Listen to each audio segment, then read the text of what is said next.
For this episode, I sit down with my friend and brother, Shaun King. Now, if you don't know Shaun, Shaun is easily one of the most impactful social activists of our time. He has used social media powerfully and massively as a tool to bring awareness to so many causes and really express his activism.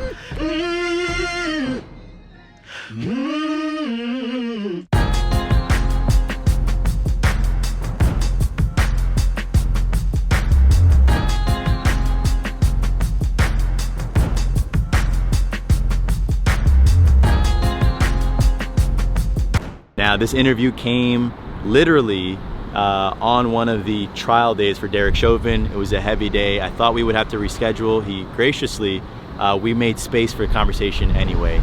And it turned out to be a really healing thing. We exchanged some powerful moments, explored his journey thus far, the pressures, the ups and downs with it, and why ultimately he's rooted in the work that he's doing. So I think you're gonna enjoy this episode. It's a special one, so I'm gonna leave it raw, unedited in its form for you to enjoy. I hope you guys enjoy Mission Driven with Shaun King. It's good to be with you, man. Follower of your work for time. Initially connected on Twitter years ago, man. I started thinking about that. We've been following each other for a long time, and I've always respected you, and Thank you. at my heart, I see myself as a worker, a grinder, and I just saw you working, and I loved it. I always saw you taking risk, and doing things that I thought took a lot of courage. And I'm always trying to find people that in their own space, they may not be activists or organizers, but in their world, they're pushing the envelope. And so I always saw you pushing it, and it just inspired me, man. Thank you, man. Thank you. And it's wild because you had a platform when we first connected, but it's the nature of your platform is interesting to me because in a way it's bittersweet. Oh, it is. In a way, you and I almost wish that you didn't have a platform, because then it would only just mean that these things that go on weren't going on. Yeah, like I had because of the pandemic, I'm working from home, and we had our businesses. We had great offices in Brooklyn, but now we're just working from home. And I was with my wife this morning, and when I woke up, I had been contacted by several people who were frustrated with me because I had not yet spoken out on something that I hadn't even heard about yet. And for a lot of people, I have become a bit of a clearinghouse for injustice of many kinds. And hold on, John, we froze just a little bit. Can you still hear me? Yeah, I got you on my screen. Oh, okay, cool. Yep. And two different people, these were like verified accounts. I just woke it up, and they just couldn't understand why I had not posted about something yet. One was this Asian American woman who was horribly attacked in Manhattan, and I hadn't heard about it yet. I've been focused so much on this Derek Chauvin trial and the officer who killed George Floyd, that it can be hard to focus on one injustice and sometimes see the others. And then there was this other horrible case of a Muslim man in DC who was an Uber driver and was killed by two teenagers who appear to be trying to steal the car. And some of what people don't understand is that I'm just a dude, man. Like, I'm literally just No one else is managing these accounts. It's Right. just me. Mm-hmm. And I have 5 kids. Mm. Uh, I have my kids are home doing school on Zoom. We're trying to manage that. I have staff meetings that I'm leading, and and instead of taking people's frustration personally, Mm-hmm. I just grieve, man, because Mm. people just want to be seen. They want to know, they want some accountability, they want justice. They want to make sure that the pain that they're experiencing is not forgotten. Mm-hmm. And as a nation, there's no system for that. Mm. There's no there's no office to call. There's no number for that. Mm-hmm. And so what happens is me and other people who do what I do Mm-hmm. end up carrying a big part of that load. And I do. I wish on any given day that I could wake up and there could be nothing to say, nothing to post, nothing to fight for. Wow. I'd love to work myself out of a job, and Right. it's a lot, man. On that note of bearing the load, I agree, and I think it's the price to pay for the work that you do. But I think you and I would probably also agree that you you specifically bear a disproportionate weight of that load. And I look around, and I can't seem to make sense of it. Um, but I guess before we go there, it's like at some point, did you realize, like, when did you proactively realize that you were becoming a leading activist? I mean, I don't want to, I know that you're so criticized that by me saying leading activist, if you leaned into it, then people would say, "Oh my God," like it's insane the amount of like probably mental gymnastics that you have to do Yeah. in what you consider and what you Well, say. But I can say that from my perspective, I feel like your work, especially in the 2020 chapter, has been the most impactful organizing that I have seen. And it took a real mastery of social, in a way that it wasn't like sharing these produced clips that felt self-serving. It was real time capturing moments. Your yeah. feed became a source of the pulse of what was going on, from social unrest to a lot of the cases that were unfolding.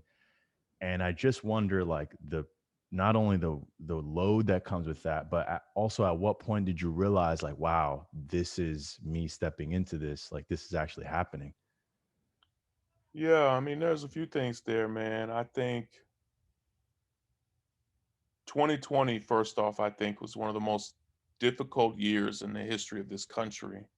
And and you could remove any given crisis and it would still be historically difficult, from the pandemic and the hundreds of thousands of people who died to some of the most egregious cases of racial injustice and police violence, to some of the most moving protests and demonstrations across the country. 2020 was too much. It was too much for our country, it was too much for people, and you throw in the middle of that a presidential election, Senate elections, local elections. It was one of the most consequential years in the past 100 years. And I'm a historian by training. I have an undergraduate and graduate degree in history. And I always say it's really hard to know a moment in history when you're in it. Mm. 2020 was so momentous that all of us knew it. Hmm. Everyone understood it. And some of what I try to do is to be there for families when they ask for support, Hmm. and to try to make it count. And if a family comes to me for support and I have a relationship that might help them, I have a perspective that may help them get accountability, or if I think figuring out a smart way to tell their story will get them closer to justice or accountability, I'll go all in. And I think for the three major cases that people think about in 2020, from the murder of Ahmaud Arbery Mm-hmm. to the murder of Breonna Taylor and the murder of George Floyd, Mm-hmm. in each of those cases, those families came to me. Ahmaud's mother came to me, Wanda, who I spoke to just this afternoon. Um, when Wanda came to me, Ahmaud's story was a cold case, Mm. and it was not his name was not even nationally known, and she was a mother who was just figuring out, was anybody even going to care about her son? And Man. my closest partner in this work, Lee Merritt, a civil rights attorney, Mm-hmm. he and I decided that we would walk Wanda through this, and our hope was that we could figure out some way of trying to hold the men who murdered her son accountable. And we did that in a state completely controlled by conservatives at the time. Republican senators, governor, attorney general, police chiefs, district attorneys. And, not only did we build the campaign around her, but we started trying to do the work to make Ahmaud's name a household name. Same thing with Breonna Taylor. I spoke to Breonna's mother, Tamika, before Breonna's name was nationally known, and spoke to her sister and her family. And I'm from Kentucky originally. And part of what I was just trying to figure out is, and this was in the early days of the pandemic, how can we tell Breonna's story in a way that will make the world care? And some of that was my choice of saying, let me share a picture of her in her work clothes and tell the world like this was an essential worker. And this was at a time when people were stopping and clapping when they would see essential workers. And I just wanted to frame her as someone who was daily Mm-hmm. doing medical work Mm-hmm. at a time when the pandemic was as contagious as ever, as there was so much fear, and she ended up being killed in her home. And so I try to just throw my all into helping these families. And what happens on the other side of it is the stories that I tell, thankfully, become widely known. Mm-hmm. They often dictate the news cycle, they dictate trending topics. 100%. And the more a story gets known, what I've learned over the years of doing this is the more I personally experience the good, bad, and ugly of fame that comes with it. Mm. So when I share Ahmaud Arbery's story, I'm not doing it for fame. For whatever I get from that normally causes me and my family way more trouble than any benefit. Sure. But several things happen. My platform grows while these stories grow, Mm-hmm. and some people feel strange about that. Like Mm. as the story of Ahmaud grows, and as I'm fighting and doing the work of holding these men who murdered him accountable, I become more and more known. And for some people, they can't separate me becoming more known Mm. from their thought of he's doing this to become more known. And if there was a way for me to do the work that I do without all of the other things, I would. Like, this is how I know to do it, man. And so, Right. but so I'm 41, and I've been some kind of leader for pretty much my entire adult life. Like, I was a student leader in college. I was a young leader in my 20s and early 30s in Atlanta. And for pretty much the entire Black Lives Matter movement, I've been trying to figure out how to do two or three things. How can I tell stories that aren't being told properly? Mm-hmm. How can I mobilize people in simple, practical ways? Mm-hmm. And how can I provide some type of relief to families who really, really need it, that have been impacted by injustice? And in between that, I've worked on elections and campaigns, I've built organizations, but daily, what fuels me is just trying to figure out, is there a story to tell that's not being told? Is there a family who I may be able to lean in and give them the support they need? And if I'm able to do those things at the end of the day, uh, sorry, John, if you hear a family yelling, I'm at home, so so you might hear my. Hold on one sec. Hey Ray, do you mind closing the door? Sorry, I'm doing an interview. That's all right. This is what home during the quarantine looks like, man. Facts, man. um, what gets me going every day is just to figure out, is is there a practical way for me to be a support to somebody? And you've been one of the few people who I felt like you don't have.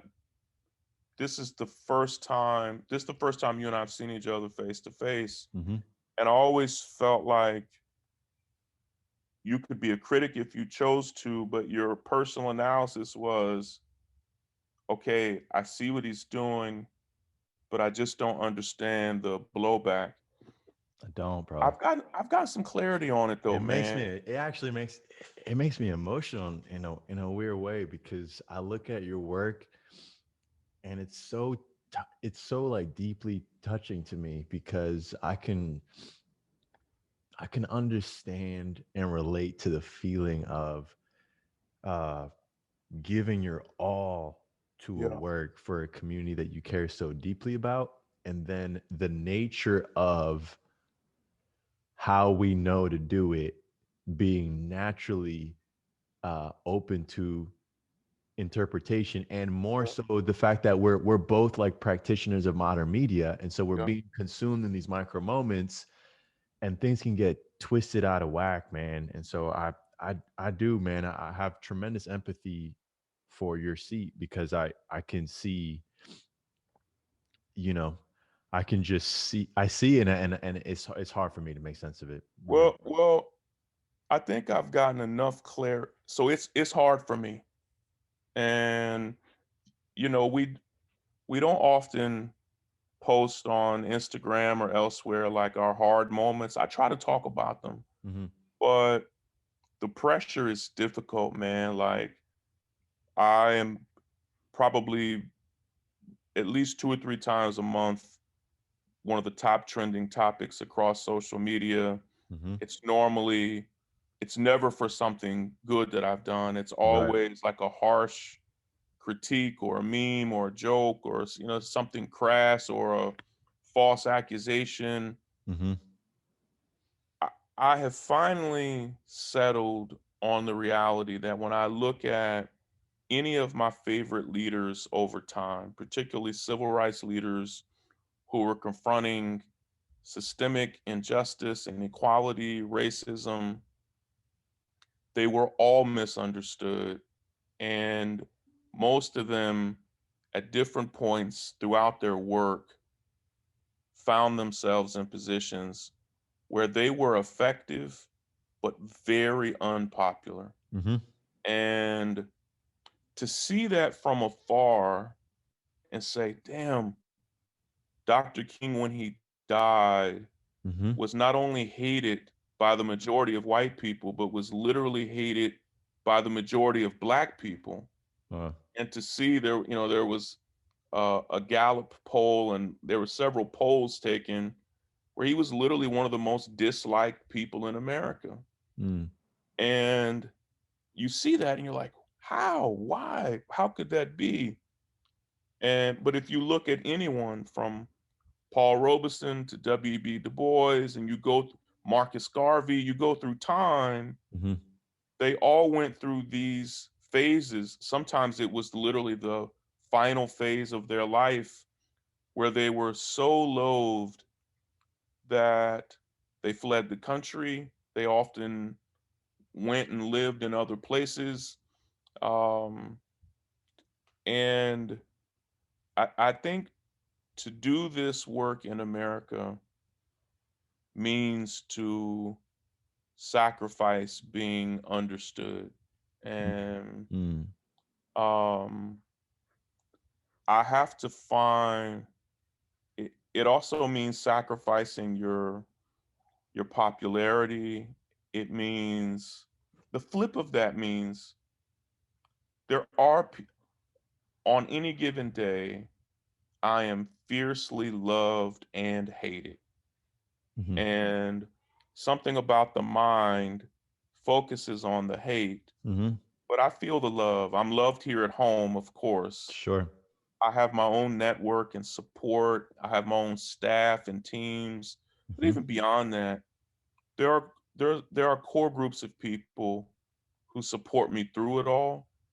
And what I realize is that there are some people that no matter what I do will see me and interpret the work I do in a way that just causes strong negative emotions. And it's hard, man. It's there are days where um I ask myself or my wife or my mother or others to say like, is there something else you could do? you know, Mm. and I wonder, and ultimately like I feel called to do the work that I do. Yep. I've I I've tinkered with it a few times. Like I've talked a little bit about this. I'm writing something that will talk about it in detail. Mm-hmm. Um, I've always fundraised for families, and that puts a huge target on me for doing so. Mm-hmm. There have been two or three times where I thought, you know what, I'm just going to stop fundraising. And no one else came in to do it. Like it Mm. wasn't like there was this long list of people. Right. It was me.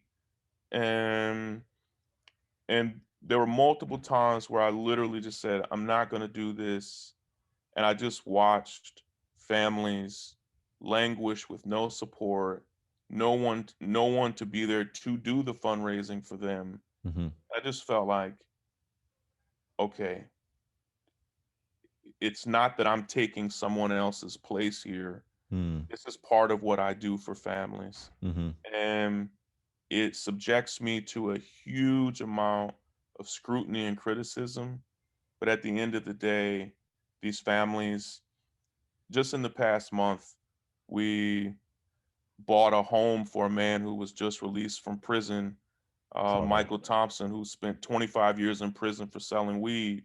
And we bought a home and a car with cash and paid for the taxes and all of it. Wow. And and even he even had enough money to get a knee replacement. Like we we like raised enough money for him to start his life. Yeah, man. Yep. Um there was a hate crime that happened in Fort Wayne, Indiana just 2 months ago where two young boys were shot and killed by a white man at a gas station. And like I have life insurance, but I didn't have life insurance when I was 15. Right. And my mother didn't have life insurance on me when I was 15. So these mothers didn't even have a way to pay for the funerals. So we paid for the funerals. And so I love knowing that if I can't fix the whole system, if I'm at least able to give families some relief in their worst moments, Mm. that's a win. And sometimes you can't take all the pain away, but you can make it bearable. Mm. And that's what I'm trying to do on some days. Wow, that's deep, man. That's deep. And I also I think about your family too, who bears the pressure. And you've been doing this for long enough such that Ray knew what she was getting into.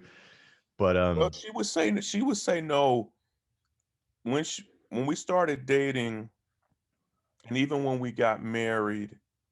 I had been I had been into activism, but I don't think she saw this. right, and you were a pastor And at that time, so, right? So it's like, yeah, okay, he's into this a little bit, and so and on. so, you know, had anybody known it was going to be all of this, Hmm.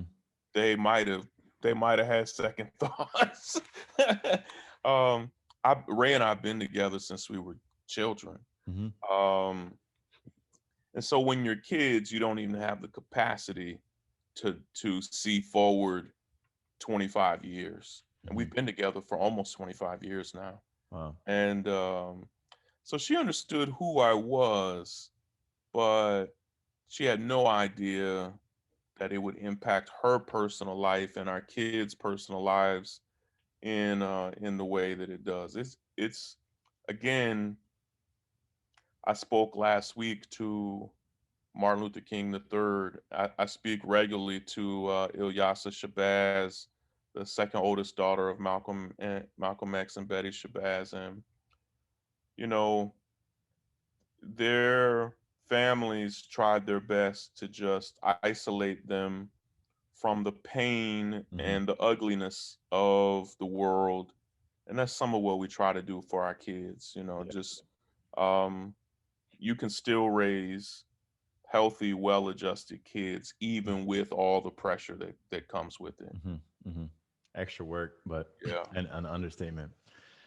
Man, that's powerful, man. I think it one of the things that I appreciate too, which um it's like your inability uh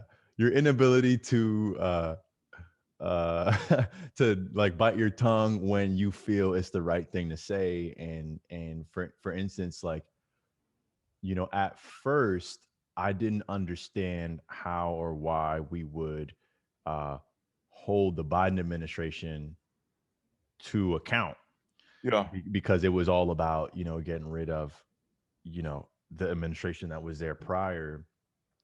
But then it's one of those things, man, where it's like truth seeking. You start to see why it's unpopular, because it's more convenient and safer to just say, okay, well, we have this new, like, it's like a sigh of relief. Okay, the administration is gone, we're here. But in a way, it's more uncomfortable, more difficult, but uh, potentially more illuminating when we're able to spot hypocrisies when it's coming from our own camp, Yeah. in a way. I'll say I've always learned. So I've worked going all the way back to 2000. I was a volunteer for Al Gore's presidential campaign when I was student government president at Morehouse, and my mentor at the time was Maynard Jackson, who was the first black mayor of Atlanta.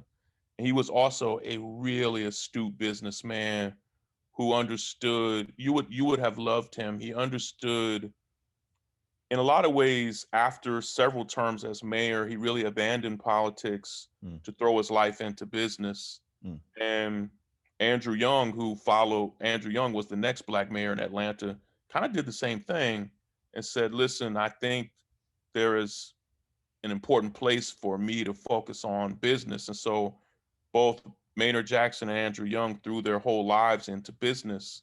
mhm, And the two of them probably changed the future of Atlanta as much as any civil rights leader mm. because of the way they focused on business and jobs and development. Interesting. And Maynard Jackson had brought me into Al Gore's presidential campaign. He was like the head of African Americans for Al Gore. And at the time, he was like the second in charge at the DNC. And he taught me a lot of insider politics. And one of the things he taught me, that was 20 years ago, one of the things he taught me was when you influence a presidential campaign and when you influence their policy. And, he said this explicitly to me, it's not after they're elected. that you are most likely to influence them on policy while they're campaigning, while they're running, Mm. even after they get the Democratic nomination. They're at their most politically vulnerable, Mm. and they're most willing to make commitments because they want your vote. And what that means though is you have to be the person in the room who says, I'm not happy. You Mm-hmm. know, this is not good enough. Mm-hmm. And so for instance, Joe Biden just announced several people that he is appointing to federal judicial positions. And those people literally came from a list that my organization submitted to him. Mm. And we submitted hundreds of names Sure. of civil rights attorneys and public defenders, because normally presidential administrations only appoint prosecutors, and we wanted them to know, like, no, there are people other than prosecutors. There are Black, brown, Asian civil rights attorneys, public defenders, and he's appointing them from our list. Mm. Well, we had to go to them and say, like, listen, stop just appointing prosecutors. Mm-hmm. Um, we had to say, like, your current positions on policing and civil rights, they're not good enough. And his team surprised me. I've never met Joe Biden. After he got the nomination and then after he won, his transition team invited me and my staff to have several meetings with them, Mm. even though I was arguably one of the most vocal critics of Joe Biden. Mm-hmm. I was shocked that they even invited me to the table. Mm. What it showed me was, and I think some of that did come from him, just to say that you're talking about someone who's almost 80 years old. He's now, at the time he was president elect. Um, he's he's okay to put people who've been critical of him at a table to come up with smart ideas Mm-hmm. if he thinks they're going to do so with good faith. And Sure. so when we met with them, the wild thing was I was then super criticized from the left, for like the far left, for even meeting with them. Sure. There's always going to be that. And and so part of doing the work just means running a real risk of pissing a lot of people off. But at the end of the day, if he is even a little better for it, it was worth it. Well worth it. And there are 50 things that he has not done yet that we are still frustrated about. But I honestly think, again, as someone that is a deep critic of this man, I honestly think it's mainly because he's focused almost his entire administration on the COVID response. Mm-hmm. If you look at Biden, a lot of other things aren't complete yet. And he still has positions that haven't even been confirmed in the Senate. And so um I'm not a fan. Probably but I do see what I appear to be, a man determined to get shit done. Sure. And what I want to do is, if he if he's going to focus on accomplishments, I want to make sure our agenda is somewhere in there. Mm-hmm. And it's tricky, like I'm friends with Van Jones, and Van decided to be that person in the Trump administration.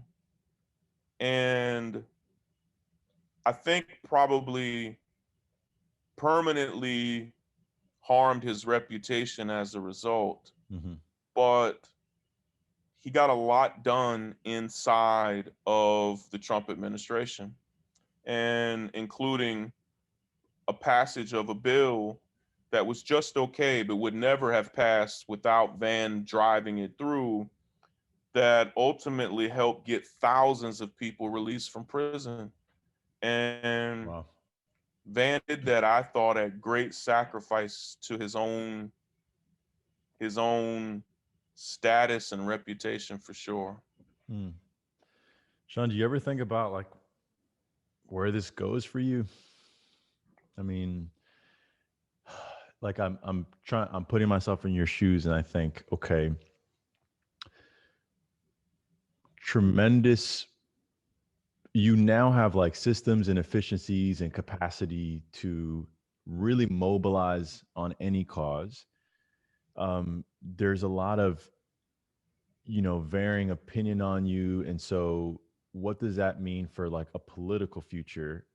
How much longer would you want to be in the like social media activist realm? I see CNN, I remember I messaged you about this. I was like, bro, how do they never mention your name ever? Even And on a case where I might be the primary organizer, it's 100%. as if I don't exist. Bro, I've seen them talk about things. So you have an ability through your work to make things more widely recognized, and then it becomes the cultural zeitgeist. And once it's there, it's palatable and okay to be talked about. And Right. therefore, mainstream media will then take it on, and it's there. It's almost like someone has to go first for them to be able to say it because they don't want to actually break news in a way. Um, and I've seen them live reporting on a case that you brought to the light, and they'll mention everything about the case except how they heard about it or what propelled it to I national think fame.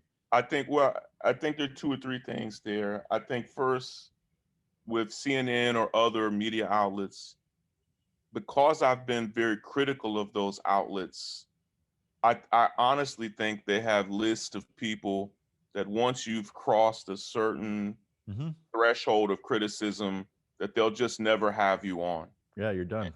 Mhm. And so I have friends who are both executives and on-air talent at CNN, MSNBC, even Fox and others, and all of them have basically said, Shaun, we will even take people from your organization, but you can't come on. Wow. And Wow. so that's just the reality for me, that no matter what my role is on a political campaign, like I literally introduced Bernie Sanders at his kickoff rally, and even after the rally, not a single interview with me in any paper, any news station, not even an email request for like Bro. nothing. It was It's, as if I didn't just introduce this man. It was 15,000 people there, wow. and so I've definitely been blacklisted from mainstream media, and regularly I get people who ask me the same question you asked me last year. It was when we were working on Ahmad's case, when we literally built the technology and the tools and the phone banks. Hmm. We had tens of thousands of volunteers. Over 2 million people participated in our campaign. And it was as if it never happened. And you wrote me and you was like, hold on, how how is there not a single mention? And it shows it's that's their prerogative, man. And so because of that, I feel burdened to maintain my own platforms, Right. Right. because I know that I won't get a remotely fair shake anywhere else. And now, I used to think, probably 2 years ago, that if I did enough good in the world, that I could earn my way back Hmm. to some type of acceptability. Sure. Hmm. Um, and I think 2020 taught me that that's not possible. I did Wow. the best work of my life in 2020, Hmm. and and I ended the year more hated, more disregarded, more ignored. So I know now, and I don't say that to cause people to feel sorry for me. No, I I get it. learned a painful lesson Mm-hmm. that there aren't, there's not enough good in the world that I could do to ingratiate myself in certain places and circles. Mm-hmm. And so I just have to check my motives and know that this good that I'm going to do has to just be for the good. It can't be, Mm-hmm. I'm not gonna get an award. I'm not gonna get I'm not gonna be on CNN. I'm not gonna be a CNN hero. You know, it's not happening, you know. And when I do get awarded, people even pay a big price for it. Like I got a big award from Rihanna, and there was so much blowback that people were trying to pressure her to remove it. That's so And selfish. yeah, Yeah. and Yeah. so it's a tricky place to be in, man. So do you project out and say, okay,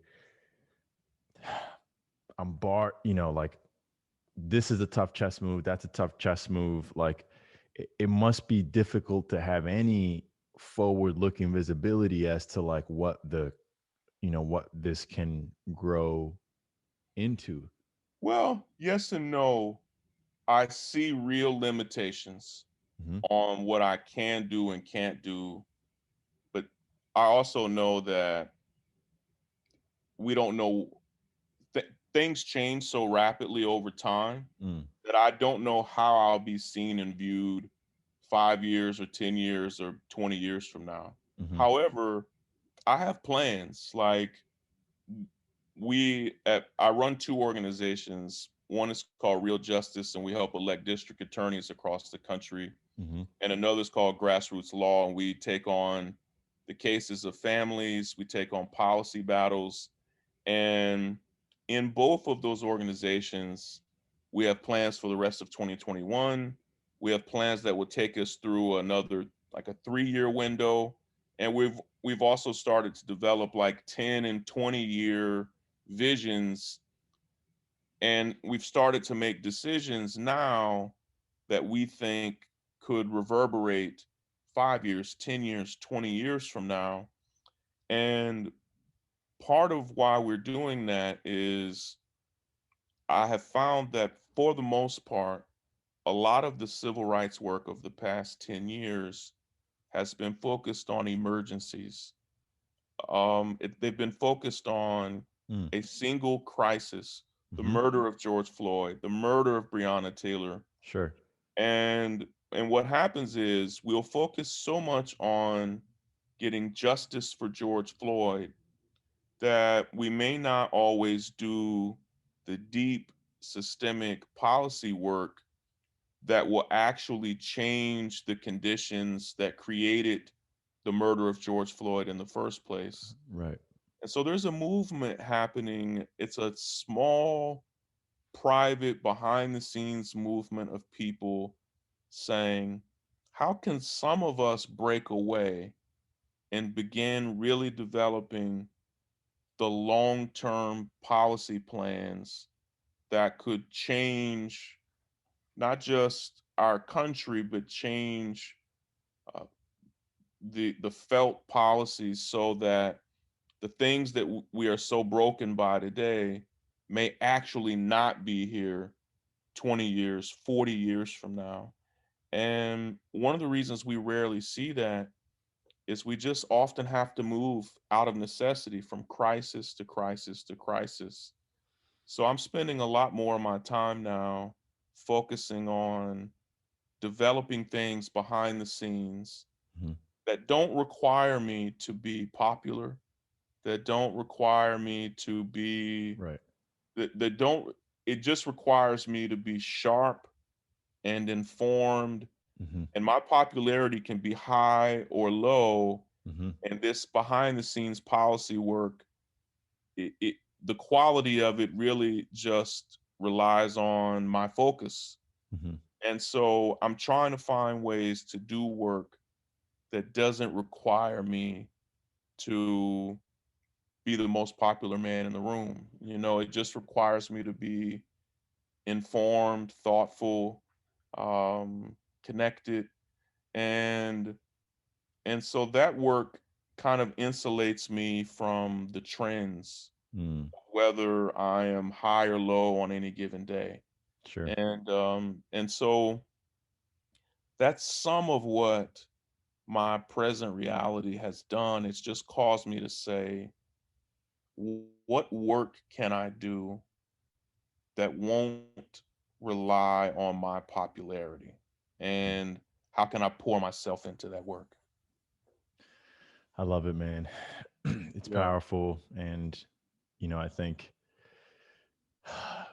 we didn't plan for this conversation to happen on on this day, and it did, and it just has a certain air to the nature of the conversation, and I'm really appreciative of you just opening up, man. I think there have been many times where as a brother, I just like I you hold space in my mind and in my heart, and I I see you doing appreciate the that. work. Yeah, 100%, man. And I really mean it.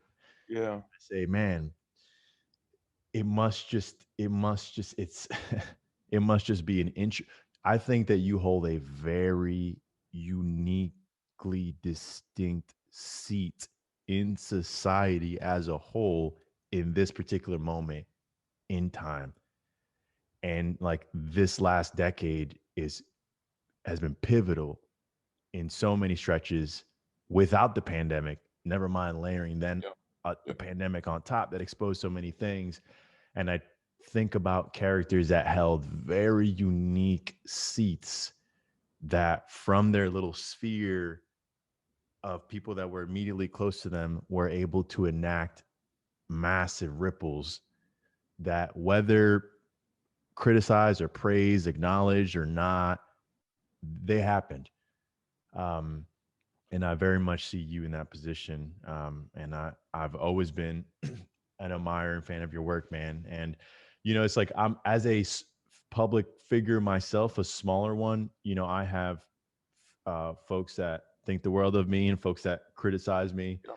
And when I hear folks that extend out, hey, John, like your content meant a lot to me. I didn't know Yeah. that, what have you. We we hear it, I feel like, but I just like I want you to internalize it, and I know because your core is strong, your fan base, and I don't even want to call them fan base, but just like your community is strong, Yeah. and they let you know that they rock with you.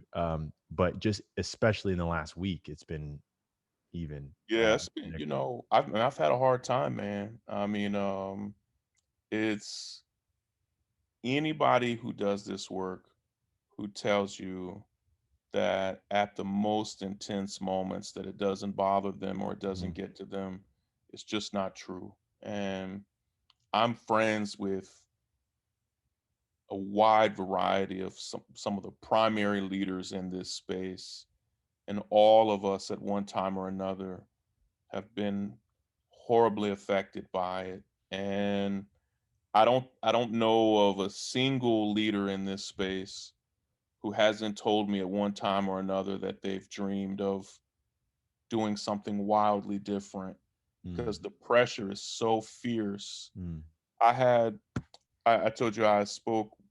There are two families that I always want to hear what they say on how they deal with it, and the family of both Dr. King and Malcolm X.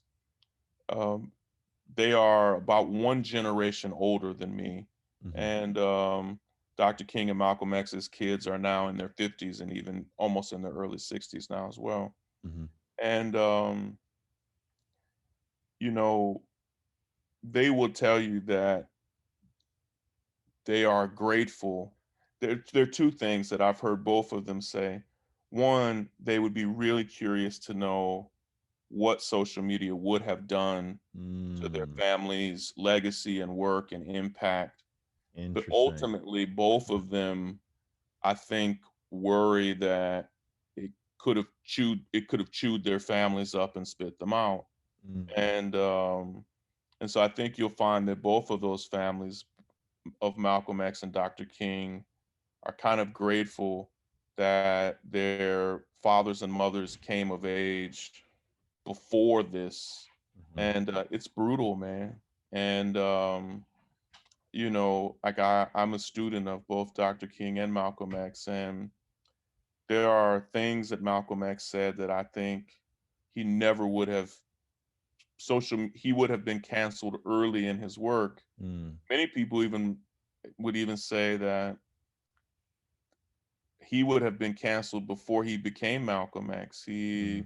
Wow. He'd been in and out of prison. You know, he committed real crimes, Mhm, and people wonder like, would today's social media have even allowed him to evolve in a way?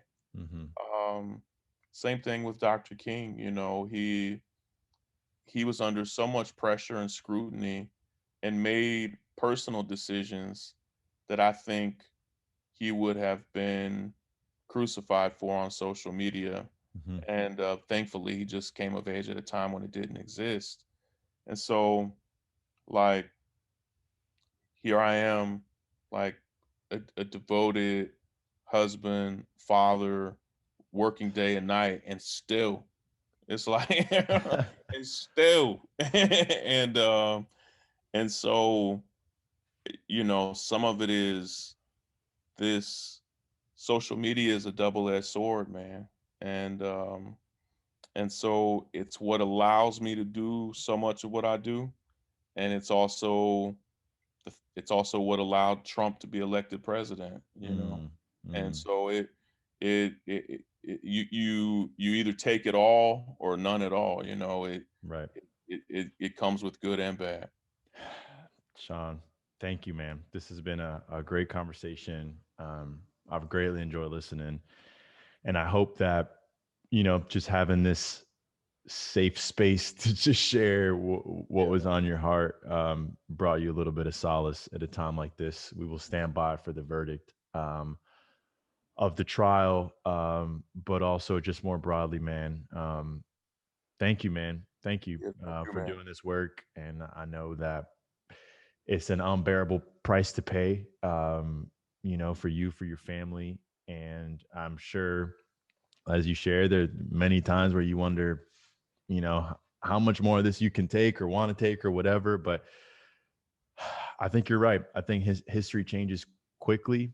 And of course, there's always a possibility that, it could go either way, but it's one of those things, man, where as long as you're locking in and doing that work, Yeah. it's I think about a lot of folks who have stuff to say but aren't doing shit. Yeah, you know, that's most people, man. That's yeah. most people, you It's know. like, all right, fine. If you were out there like getting it done too, cool. But it's like, man. Yeah. So it leaves you in this position where you're damned if you do, damned if you don't. Yeah. So I pray you find comfort, brother. Yeah, I appreciate you, man, and glad we got a chance to rap, and let's find some ways to connect where we're not being recorded. 100%, bro. I would love Yeah. that.